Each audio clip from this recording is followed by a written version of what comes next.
Hi everyone, so I know it's been a lot longer than I said it would be before I made an update, but in my defense, I have a couple of really good excuses. I'm going to, well, first of all, tell you about my hysteroscopy. I did have it done a week ago yesterday, and while I'm not like, oh, let's have another one, it wasn't horrible at all. I did take a painkiller about an hour before. I took a gram of paracetamol an hour before the procedure. And this was a new doctor that we haven't seen before, another woman doctor, and she was very personable and very knowledgeable, like a very good mixture between being like a good person and a very, very proficient doctor. So that was really good. And she was done really quickly, so that was nice. So for those of you who don't know, they basically go up with this really long metallic tube. It has a camera attached to it, and they also pour water in at the same time, and this water has been heated up to body temperature, so I really didn't even feel that at all. My husband was in the room with me, and there was also a midwife there, so a nurse. She's a midwife, but she's the assistant, I guess. And she was there, and she said, well, she explained to me what she was going to do, and she said, well, then we can look together in the screen. And basically, they would want to take a good picture of the inside of my uterus and a picture each of the openings to my fallopian tubes and make sure that I didn't have any polyps, any adhesions, no endometriosis, none of that. That the way looked clear and open. So that's what they were looking for. Going up, it really felt like a pap. Just, put in the speculum, open that up. She also disinfected my cervix first, and then she went up. And what hurt was getting into my uterus. I have my uterus tilts back, so she said that was going to be a little bit more problematic for me.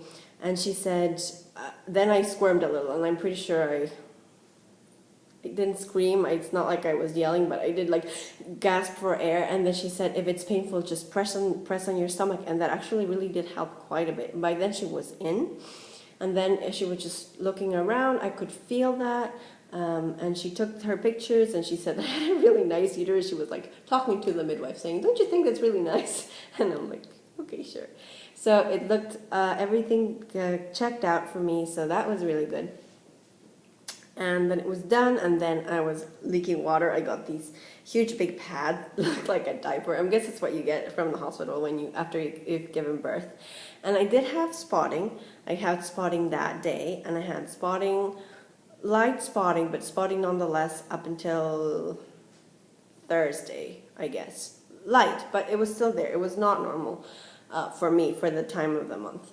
I did have a little bit of cramping. I was a little bit bloated on Monday, and I had a little bit of cramping, but nothing horrible. I took half the dose of painkiller that I'd taken in the morning at night, just to be able to go to sleep, and that was it. It was nothing too remarkable. Like I said, it was done and over with within maybe 3-4 minutes. That was it. And I was really glad to have it out of the way. So that was Monday. My husband stayed a day extra to come with me to the appointment. After she was done with the hysteroscopy, she wanted to check. So she still gave me a vaginal echo just to check, a sonogram rather. It's the same, echo sonogram, to check how much fluid there was. And so yeah, that was it. And then I don't have the pills on me, but then she asked me when we wanted to start with the whole thing, and we said as soon as possible. So she already prescribed me my birth control, which is so weird to have to go on birth control when you're so desperately trying to have a baby. But so I'm supposed to start taking birth control on day 1 of my next period, and it's, according to me, going to arrive either Monday or Sunday, something like that. I already have soreness. I'm already kind of tender in my chest area, so that for me usually indicates that I'm going to get my period within 4 or 5 days, so I know where I'm at. And then it's 2 days of the pill. I have to call on cycle day 1, and then they want to check me out, and then we'll take it from there. So it's crazy. I'm starting our first IVF cycle in less than a week, like the birth control part of it, and then it stims, and then she said retrieval would be around Valentine's Day and transfer a couple days later, and it's just insane, and I can't wrap my mind around that.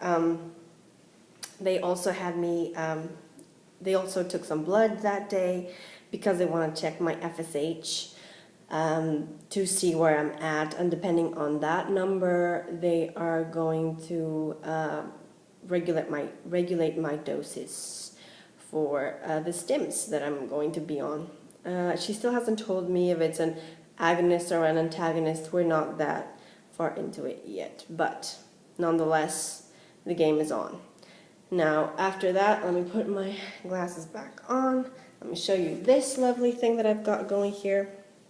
That's my dining room in progress. That, my friends, is an industrial dryer, a construction dryer. Why? Because my house freaking flooded. I woke up Wednesday morning at 5 to this horrible noise of my house flooding, and it was one of the most scariest moments I have ever. It was just awful.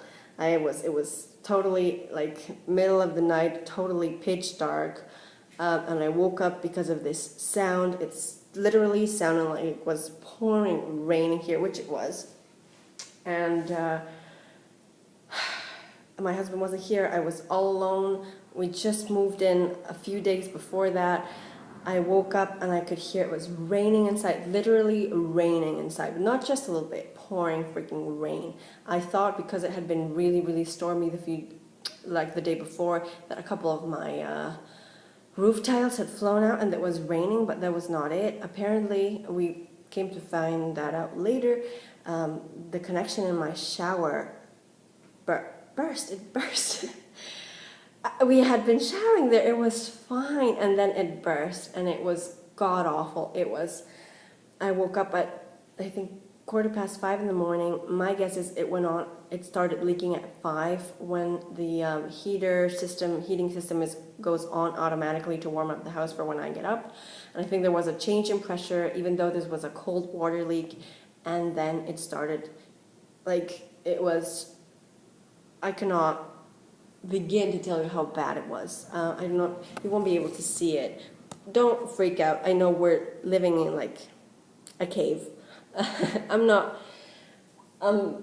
know what it is. I mean, it's just what it is, but you can't see, but it was just horrible. My kitchen, the water leak was in the 2nd floor, and it made it through the walls and through the ceilings and the floors all the way to the kitchen, which is in the ground floor.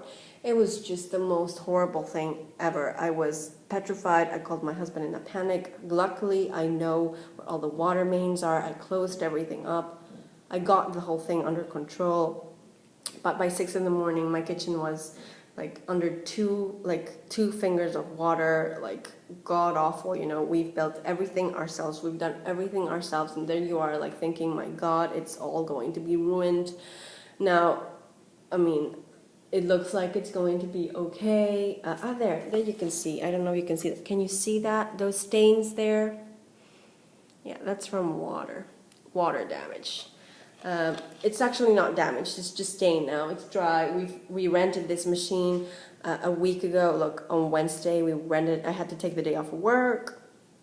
We rented this machine. It's been on non-stop since then, and it's absorbing water out of my walls by the bucket. So I'm not living here because we had to close the water supply. It's a cold water supply to the bathroom, so obviously no shower, no toilet. So I had to go back and move back in with my father-in-law.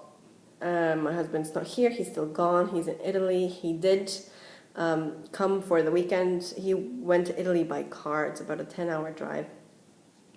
But he managed to book a inexpensive-ish flight, and he came from Friday, and on Sunday he left again.